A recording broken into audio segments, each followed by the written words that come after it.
Question अपने आप पे ही उनको डाउट होने लगता है कि यार अब हमारा सिलेक्शन होगा कि नहीं। सेल्फ डाउट होना बहुत जेन्युइन चीज़ है। इसको अपने ऊपर हावी नहीं होने देना है। सक्सेस के लिए प्रिपरेशन बहुत इंपॉर्टेंट है और मेहनत बहुत इंपॉर्टेंट है। आप मेहनत करते जाइए, आपको रिजल्ट मिलेगा। तो आप कितने घंटे पढ़ते थे?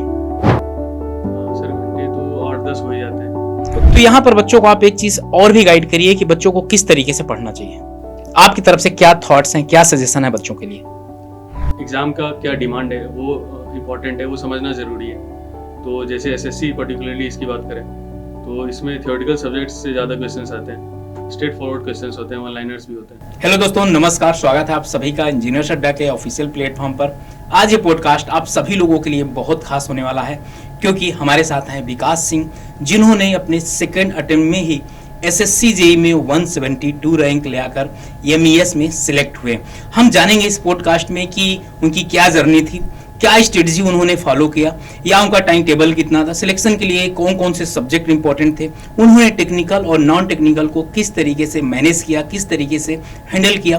क्योंकि जो बच्चों के डाउट होते हैं ना, यही जेन्युइन डाउट होते हैं। तो सारे डाउट्स यहाँ पर हम क्लियर करने वाले हैं विकास से। तो फर्स्ट ऑफ ऑल स्वागत है Vikas. Thank you so much sir. तो कैसा फील कर रहे हैं भाई? अब तो सर काफ़ी अच्छा फील कर रहा हूँ। ओके। फाइनली सिलेक्शन हो गया है। ओके। काफी तो जिस दिन आपका सिलेक्शन हुआ, आपका ये सेकंड अटेम्प्ट था। Yes sir. तो पहले अटेम्प्ट में आपका सिलेक्शन नहीं हुआ था, सेकंड अटेम्प्ट में जब आपका सिलेक्शन हुआ तो उतनी समय क्या रिएक्शन थे घर वालों के? घर वाले काफ़ी खुश थे कि फाइनली सिलेक्शन हो गया, जिसके लिए 2 साल से लगातार मेहनत कर रहे थे। पिछली साल अनफॉर्चुनेटली नहीं हो पाया था, 10 मार्क्स से रह गया था। ओके। लेकिन फाइनली इस बार हो गया। इस बार हो गया। तो मैं यहाँ पर आपसे जानना चाहूंगा कि आप सबसे पहले कई क्वेश्चन हैं जो बच्चों की डिमांड आते हैं कि सर ये हम कैसे करें, तो सारे डाउट्स मैं आपसे क्लियर करना चाहूंगा। एज ए स्टूडेंट मैं आपसे पूछूंगा, आप उनको बखूबी से बताइएगा। जैसे पहले आप अपनी जर्नी के बारे में थोड़ा सा हमें बताइए। सर एसएससी जेई के बारे में मुझे पता चला था जब मैं अपने कॉलेज से पास आउट हो गया था। उसके बाद मैंने प्रिपरेशन करी थी 1 साल, खुद से सेल्फ स्टडी किया था। और उस टाइम पे कोविड पीरियड था, तो 21 बीटेक करने के बाद आपको पता चला था? यस सर, बीटेक करने के बाद मुझे एसएससी जेई के बारे में पता चला था। ओके। तो मैंने इसकी प्रिपरेशन किया था। मैंने एक्चुअली गेट ईएससी का प्रिपरेशन किया था, लेकिन फिर साथ में ये एग्ज़ाम भी होने लग गया था, तो मैंने इसके लिए भी अटैम्प्ट किया और इसके लिए प्रिपेयर किया था। ओके। तो आप कितने घंटे पढ़ते थे? सर घंटे तो 8-10 हो ही जाते हैं। ओके। लेकिन जब जैसे जैसे एग्ज़ाम पास आता जाता है तो फिर घंटे मायने नहीं रखते, जितना हो पाता है उतना करते हैं। ओके। तो यहाँ पर आपका, जैसे मैं टाइम टेबल बात करूँ तो कितना टाइम टेबल रहता था पढ़ने का? क्या मतलब, जैसे कुछ बच्चे होते हैं कि ये कंफ्यूज होते हैं, सर हम कौन सा सब्जेक्ट कब पढ़ें, क्या इसके लिए भी कोई स्ट्रेटजी होती है क्या? जी बिल्कुल नहीं। सारे सब्जेक्ट्स इंपॉर्टेंट है। सारे सब्जेक्ट को इक्वल वेटेज देना चाहिए हमें। और कुछ सब्जेक्ट्स हैं जो कि जैसे फ्रीक्वेंट क्वेश्चंस आते रहते हैं हर साल एग्ज़ाम में, तो वो आप जब आप प्रीवियस ईयर क्वेश्चन लगाएंगे तो आपके डाउट क्लियर हो जाएंगे कि कौन से सब्जेक्ट ज़्यादा इंपॉर्टेंट है, उनको आप अलग से टाइम दे सकते हैं। जैसे सब्जेक्ट के नाम? जैसे बिल्डिंग मटेरियल है हमारा, कॉस्ट एस्टिमेशन कॉस्टिंग है, स्टील स्ट्रक्चर है, स्टील है, आरसीसी है, आरसीसी, सॉइल तो सब करते ही हैं। बिल्कुल बिल्कुल। तो ये सारे इंपॉर्टेंट सब्जेक्ट्स हैं। इरिगेशन है, हाइड्रोलॉजी, ये भी है। एसएससी के लिए आपने इंपॉर्टेंट सब्जेक्ट बता दिया। तो यहाँ पर बच्चों को आप एक चीज और भी गाइड करिए कि बच्चों को किस तरीके से पढ़ना चाहिए। आपकी तरफ से क्या थॉट्स हैं, क्या सजेशन है बच्चों के लिए? सर सबसे पहले तो हर एग्ज़ाम का डिमांड अलग होता है। बिल्कुल। जो बच्चा गेट या एसी के लिए प्रिपेयर कर रहा है, ज़रूरी नहीं है कि वो एसएससी में भी अच्छा परफॉर्म करे। तो एग्ज़ाम का क्या डिमांड है वो इम्पॉर्टेंट है, वो समझना ज़रूरी है। तो जैसे एसएससी पर्टिकुलरली इसकी बात करें तो इसमें थियोरेटिकल सब्जेक्ट्स से ज़्यादा क्वेश्चंस आते हैं, ज़्यादा थियोरेटिकल क्वेश्चंस होते हैं, स्ट्रेट फॉरवर्ड क्वेश्चंस होते हैं, वन लाइनर्स भी होते हैं। तो इसके लिए आपका सब्जेक्ट का नॉलेज काफ़ी डेप्थ तक होना चाहिए और काफ़ी डाइवर्स नॉलेज होना चाहिए। ओके। और क्वेश्चन प्रैक्टिस आप जितना ज़्यादा कर सकें आपके लिए उतना ही ज़्यादा अच्छा है। क्वेश्चन प्रैक्टिस की आपने बात किया, तो टेस्ट सीरीज भी आपने लगाया होगा। टेस्ट सीरीज के पहले मैं आपसे ये पूछना चाहूंगा कि आपको याद है कि एसएससी जेई प्री में आपके कितने मार्क्स थे, मेंस में कितने मार्क्स थे? यस सर, प्रीलिम्स में मेरे 134.89 मार्क्स थे। ओके। एग्जैक्ट। और मेंस में मेरे अभी तक आंसर किया आया नहीं है, लेकिन 385 समथिंग मार्क्स बन रहे हैं, 389। तो वही 253 समथिंग मार्क्स आ रहे हैं। ओके। तो रीजनिंग में आपके कितने थे? रीजनिंग, जीएस और टेक्निकल जो प्री पेपर में होता है, यस सर। इसको कैसे आपने हैंडल किया था एक साथ? सर मेरा इंजीनियरिंग बैकग्राउंड है, मैंने आईआईटी जेई का भी प्रिपरेशन किया था। Okay, okay. तो रीजनिंग में एज सच मुझे कोई प्रॉब्लम नहीं हुई। लेकिन फिर भी मैं टेस्ट सीरीज देता रहता था, सेक्शनल टेस्ट देता रहता था, हर टॉपिक्स के टेस्ट देता रहता था मेरे खाली टाइम में। मैं फ्री टाइम में ये रीजनिंग के करता था और मेरे रीजनिंग में बने थे 48 मार्क्स बने थे मेरे आउट ऑफ 50। आउट ऑफ 50 मेरे 48 मार्क्स। अटेम्प्ट कितने किए थे? 50? अटेम्प्ट मैंने 49 क्वेश्चन ही किए थे। ओके। 48 क्वेश्चन किए थे मैंने अटेम्प्ट, जिसमें मेरे 48 मार्क्स बने थे, सारे सही थे। वाह यार। और जीएस मेरा वीक रहा है हमेशा से ही, क्योंकि हाँ, इंजीनियर्स का जीएस तो वीक रहता है, तो मैं आपसे इस पे क्वेश्चन भी याद पूछूंगा भी। हाँ, फिर आगे सर। तो मेरा जीएस समहाउ मैंने 20 स्कोर कर लिया था। ओके। और बाकी टेक्निकल में मेरा 66.75 रहा था, जो कि मुझे लगा कि मैंने काफ़ी सिली मिस्टेक्स किए थे, जिसकी वजह से थोड़े मार्क्स कम हो गए। अदरवाइज मेरे टेस्ट सीरीज में हमेशा 75 प्लस रहे थे टेक्निकल में। फिर मेंस में आपने? मेंस और प्रीलिम्स का ऐसा अलग कुछ सिलेबस है नहीं, एग्जाम पैटर्न भी अब तो सेम ही हो गया है, सारे ऑब्जेक्टिव टाइप क्वेश्चन ही रहते हैं। तो मेंस के लिए मैंने बस वही किए थे, प्रीवियस ईयर क्वेश्चन काफ़ी अच्छे से अटैम्प्ट किए थे, 2-3 बार मैंने लगाया था प्रीवियस ईयर। और उसके बाद मैंने टेस्ट सीरीज दिए थे, उसके एनालिसिस करना बहुत इंपॉर्टेंट है टेस्ट को। और फिर वैल्यू एडिशन करना, जो आपके शॉर्ट नोट्स हैं या फिर हर टेस्ट में कुछ ना कुछ आप नया चीज़ देखते हो, बिल्कुल, तो वो चीज़ आप ऐड करते जाओ अपने नोट्स में, अपने शॉर्ट नोट्स में, वो ज़्यादा इंपॉर्टेंट है। ओके। जैसे यहाँ पर आप शॉर्ट नोट्स के बारे में बताएं, तो शॉर्ट नोट्स कैसे बनाए जाएं?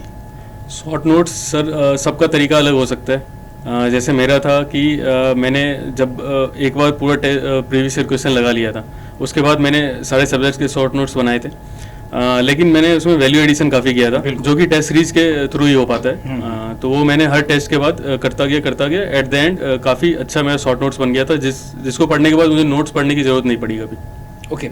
तो शॉर्ट नोट्स में आप हरदम अपडेट करते रहते थे कि जैसे आप टेस्ट लगाए, तो सिंपल सी बात है, जब आप टेस्ट देंगे तो टेस्ट में आप ये मानकर चलिए कि 10 to 15% नई चीज़ें आपको देखने को मिलेंगी।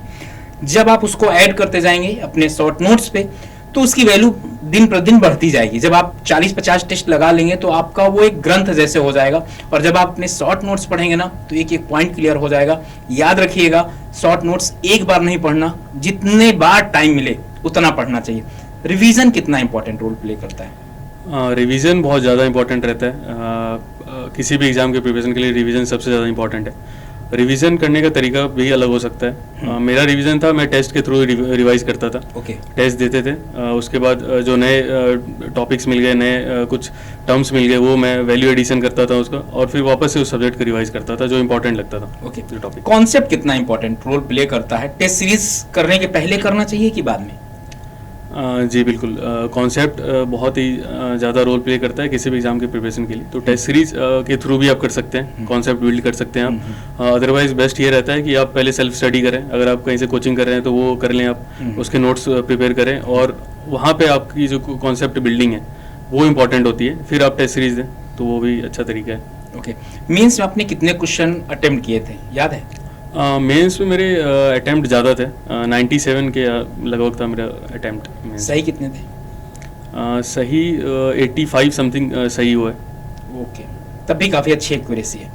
ये सर। तो अगला आपका अचीवमेंट क्या होना चाहिए? अगला आपका गोल क्या है? मेरा अगला गोल तो इंजीनियरिंग सर्विसेज है, उस पर मैं इस फोकस्ड हूँ, और ये अभी रिजल्ट आया SSC JEE का, इसमें मुझे MES मिला है, इससे काफ़ी कॉन्फिडेंस बिल्ड हुआ है। बिल्कुल। अगले एग्जाम्स के लिए भी काफ़ी कॉन्फिडेंस है कि आगे भी अच्छा करेंगे। बिल्कुल, बहुत अच्छी बात है। कॉन्ग्रेचुलेट यू आपको कि आपका सिलेक्शन जरूर होगा, आप IAS बने एक दिन, और ये हमारी दुआएं हैं आपके साथ। यहाँ पर मैं आपसे और भी कई पॉइंट्स हैं बच्चों को, कि कई बार ऐसा होता है कि बच्चे डिमोटिवेट हो जाते हैं पढ़ते पढ़ते, उनको लगने लगता है कि यार अब सिलेक्शन होगा कि नहीं।